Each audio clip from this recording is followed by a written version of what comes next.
বর্তমানে সামাজিক যোগাযোগ মাধ্যমে অভিনেতা অভিনেত্রী সহ ইনফ্লুয়েন্সারদের ছড়াছড়ি, আর তা দেখে নতুন প্রজন্মের ছেলে মেয়েরা প্রভাবিত হন। সেলিব্রিটি ইনফ্লুয়েন্সারদের মতো করেই তারা জীবনযাপন করতে চায়।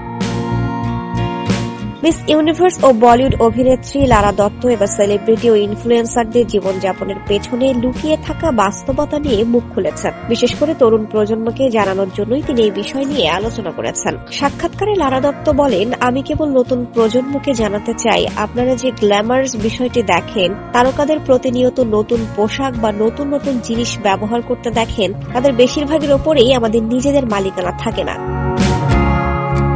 তার ভাষ্যে প্রতিটি অনুষ্ঠানে, প্রতিটি অ্যাওয়ার্ড প্রোগ্রামে, বড় বড় বিয়ে বাড়িতে অভিনেতা অভিনেত্রী যা পরে সেজে আসেন তার বেশিরভাগটাই হয় ধার করা। ডিজাইনার পোশাক থেকে চুলের স্টাইল, মেকআপ, এর গয়না 99% হয় ধার করা, এগুলো নিজের হয় না। সেদিনের অনুষ্ঠান শেষ হয়ে গেলে এগুলো সব ফিরে যায়।